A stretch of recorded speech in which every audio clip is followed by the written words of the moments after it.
Olá, tudo bem, pessoal? Prosseguindo aqui com o nosso curso Mutirão de Fiscalização na Prática. A todos vocês que nos assistem, também por terem acesso à nossa plataforma, gostaríamos de compartilhar que estamos muito felizes de compartilhar com vocês conhecimentos úteis.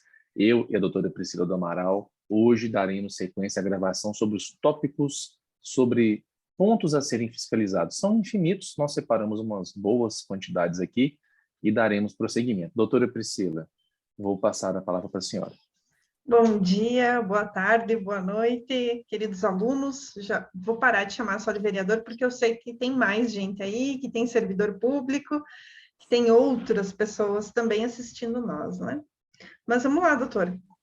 Vamos passar mais um pouco dos tópicos sobre fiscalizar. A gente sabe que é infinito, como o doutor Caio trouxe, mas a gente trouxe alguns, e conforme vai passando o tempo, nós estamos gravando agora em fevereiro, né? E eu sei que conforme vai passando, a gente sabe que vai ampliar os tópicos para fiscalizar, não é, doutor? Sim. Então, quem sabe vem uma atualização mais para frente. Vamos lá, pessoal. Hoje nós temos aqui os bens imóveis. Sobre esses, nós temos algumas perguntas. Para a aquisição de bens, foi respeitada a legalidade, eficiência, terrenos, glebas, edificações, fazendas, sítios, armazéns? Afinal de contas, para que uma prefeitura precisaria de um armazém?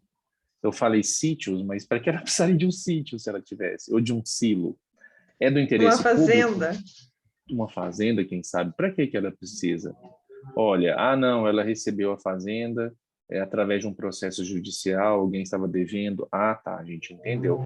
Mas por acaso é porque o dono da fazenda era amigo do prefeito e não conseguia vender a fazenda, a prefeitura foi lá e desapropriou, sem ter um bom motivo do interesse público? Essa é uma questão importante. Continuando aqui com alguns pontos, depois nós comentaremos todos eles. Os bens adquiridos são compatíveis com as atividades da prefeitura? Há inventário dos bens imóveis? Ele é atualizado? Os bens imóveis contêm o registro em cartório de registro de imóveis? Eles constam do registro ou eles são só papéis? Há legalidade no gerenciamento desses bens? A manutenção dos bens, existe contrato de manutenção, os bens são usados de forma correta? Há bens sem destinação específica? Só para vocês terem uma ideia, os imóveis, eles fazem parte do patrimônio do município. E esses imóveis parados, eles representam dinheiro parado.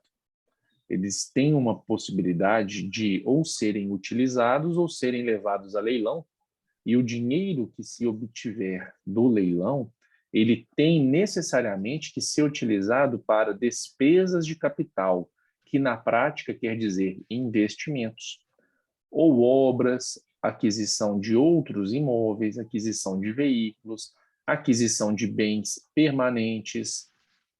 E muitas vezes a gente vê municípios com vários imóveis próprios parados, crescendo mato, abandonados e pegando dinheiro emprestado para fazer alguma obra, sendo que poderia, muitas das vezes, levar para leilão. E, ou de outra forma, também é importante pensar o seguinte: existem municípios que estão levando para leilão, talvez, o único imóvel que poderia ser usado para fazer uma pracinha ali para a comunidade. A comunidade começou a crescer, agora precisamos de um espaço de lazer e a prefeitura quer leiloar. A prefeitura argumenta o seguinte: não, no futuro, quando precisar de uma praça, a gente vai desapropriar e vai fazer a praça. Olha, juridicamente tudo bem, mas será que vai dar certo isso mesmo? Será que no futuro vai desapropriar e fazer a praça? Eu, sinceramente, vejo que essas ideias são esquecidas e depois aquela comunidade vai ficar desabastecida, vai ficar sem a possibilidade de uma praça. É só um exemplo, né? Na minha experiência de vereador, eu fiz um requerimento e vocês que estão matriculados na nossa plataforma, no nosso curso, terão acesso a eles. Já até compartilhei aí. Um deles foi questionando justamente quais são os imóveis próprios do município. Vamos lembrar que eles não pertencem nem à Câmara e nem à Prefeitura, pertencem ao seu município. Quem cuida, a principal responsabilidade está na mão do Poder Executivo.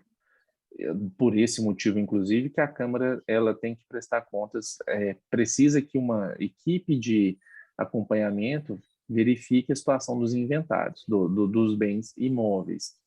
E nesse meu requerimento, perguntando quantos imóveis tinha, só para vocês terem uma ideia, na minha cidade, o Poder Público Municipal tinha 258 imóveis. É uma cidade de 110 quilômetros quadrados, um município dessa extensão, com aproximadamente, na época, 42 mil habitantes, 258 imóveis é muita coisa. E, inclusive, eu perguntei qual era a extensão de cada um deles e se tinha alguma área construída. E aí eu percebi que dos 258, 208 não tinha nada construído. Tirando os cemitérios, praças, pensa comigo, cemitério, aquele lugar onde é o cemitério, aquilo está dentro de um terreno. Quem é o dono do terreno? Poder Público Municipal, via de regra. E a pracinha? Poder Público Municipal. E a escola? Também está em um terreno da prefeitura e assim sucessivamente. Eu descobri que na minha cidade tinha 70 mil metros quadrados de área de poder pertencente ao poder público. E muitas vezes poderia ser utilizado para dar uma destinação que fosse ao encontro do interesse público. Enquanto que existem outros municípios que fingem que não se preocupam, deixam as pessoas, algumas pessoas oportunistas, lembrando, algumas pessoas precisam de casa, elas acabam invadindo lotes, terrenos baldios, mas os do poder público municipal não podem, nós não podemos deixar pelo seguinte motivo. Muitas vezes quem está invadindo, por vários motivos, um deles é o seguinte, está com dó de quem invadiu? Lembre-se que muitas vezes os que mais precisam não fazem isso, e sim os mais espertos, os mais malandros. Então, se você for deixar a prefeitura ter os terrenos invadidos porque você está com dó de quem invadiu, lembre-se que provavelmente há muitas pessoas que precisam muito mais do que aqueles que invadiram. E já vou te dar uma dica. Vocês, se estão preocupados com a questão de habitação, de que essas pessoas tenham uma casa, é possível que o Poder Público Municipal construa casas, faça parcerias com o governo estadual ou federal, e até mesmo que faça leilão daquele imóvel que poderia ser invadido, que a gente não deseja, na verdade, faça leilão, pegue o dinheiro e viabilize a construção de casas ou habitação social e que seja destinado, com base em critérios objetivos, para aqueles que mais precisam. Falei demais, né, doutora Priscila? Vou passar para a senhora, mas antes quero fazer só uma observação. Esses imóveis próprios aí que a prefeitura tem, eles estão conservados? Porque a prefeitura não manda o particular limpar o lote, capinar o lote, não deixar de ter foco de dengue, mas qual que vai ser a moral do poder público para aplicar uma penalidade no particular que não cuida do seu imóvel, se a própria prefeitura não cuida do seu imóvel? Doutora Priscila, deixo com a senhora agora. Sim, a sua explanação foi ampla, né, doutor? Trouxe todos os pontos necessários para um vereador fiscalizar, né, e fiscalizar bem. Eu só quero trazer um detalhe, e acredito que seja breve, a questão da Câmara também. Vou trazer um caso, tá? Que eu já vi de tudo. Que a Câmara estava num prédio próprio, um prédio da prefeitura, do município, desculpa, e resolveu fazer uma licitação. Eu acho que já contei esse caso, para comprar um outro imóvel. Pode contar, à vontade. Foi comprar um outro imóvel, fez um processo de licitação, então, para que houvesse uma mudança do local, né? E daí, por fim, descobriu que esse imóvel era do esposo da secretária do município. Então, a aquisição de bens imóveis também devem ser observadas, né? Se esses imóveis foram adquiridos de forma lícita, porque muitas vezes eles podem estar escondendo uma fraude, ou enfim, uma ilegalidade, ou querendo mesmo beneficiar uma terceira pessoa, como foi o caso.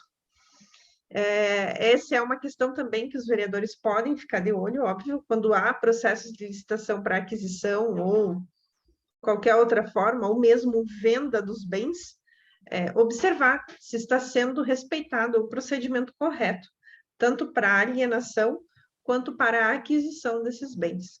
Eu tinha prometido que eu ia deixar de lado o juridiquês, né? Ia falar de forma simples, mas enfim, se for comprar ou vender, Isso os aí. imóveis, eles têm um procedimento que possivelmente a gente grave um curso a respeito dessas aquisições, né, de bens lá no executivo, para ficar bem completo, então, o conhecimento dos vereadores. Passo a palavra, doutora. Muito Acho que a bom, gente pode... doutora. Só, pessoal, também lembrá-los o seguinte: a maneira como a prefeitura normalmente adquire esses imóveis aí, uma delas vai ser quando ela aprova loteamentos, quando ela aprova áreas de construção, e ela, chacreamentos, por exemplo, e ela vai ter direito a uma parcela chamada área institucional. Existe um jeito que ela adquire por meio de vencer um processo judicial, com esse chamado de dação em pagamento. E tem um jeito também, que é esse onde vai ter mais malandragem. Nesses dois primeiros não teve muita malandragem, não. Mas observem se esses aí que estão ficando para a prefeitura estão nas ribanceiras. Tem essa palavra na sua região, doutora? Não. Ribanceira? Não, ribanceira é um barranco, um morro muito íngreme. Às vezes o empreendedor tem que separar a parte da prefeitura, ele separa a parte da vossoroca, da erosão, a parte que ninguém ia ficar mesmo, sabe, que não serve para nada. Então, às vezes, eles separam essa parte para ser a parte da prefeitura, do município. Fiquem atentos em relação a isso. E onde tem os maiores cambalachos, os maiores rolos, as maiores coisas erradas é o seguinte: na desapropriação. Como a gente falou, vocês precisam estar atentos ao princípio da finalidade. O princípio que diz que o que a administração faz tem que ser ao encontro do interesse público. E aí o valor que está sendo pago é compatível com o valor que o mercado pagaria? Por exemplo, quanto se pagou ali no metro quadrado? Ah, pagou um tanto, mas eu não sei avaliar. Consegue, você ir da sua casa, entra na internet e procura aí sites de imobiliárias, sites de corretoras que estão vendendo imóveis naquela região. Procure por características próximas e verifique se o preço que foi pago pela prefeitura a título de indenização é compatível com o preço praticado na região. Caso não exista recursos para a prefeitura pagar a indenização, ela vai estar cometendo um ato ilegal, porque a Constituição diz que é necessário que tenha dinheiro para pagar o valor da indenização. Outra questão: caso o proprietário não concorde com o valor da indenização, isso vai ser discutido em juízo, a diferença, pelo menos, vai ser discutida. Outra questão que vocês têm que estar muito atentos aí é a respeito da utilização. Vai precisar mesmo daquele imóvel ou não vai? Mas fiquem atentos com os parâmetros de preço de mercado, tá bom, pessoal? Bem, acredito que sobre isso já falamos o suficiente. Nós vamos encerrar esse bloco e logo iniciaremos o próximo. Tudo certo por aí, doutora Priscila? Tudo Podemos partir certo. para o Vamos próximo? lá. Então, pessoal, um instante, por gentileza. Nós já vamos preparar o próximo bloco.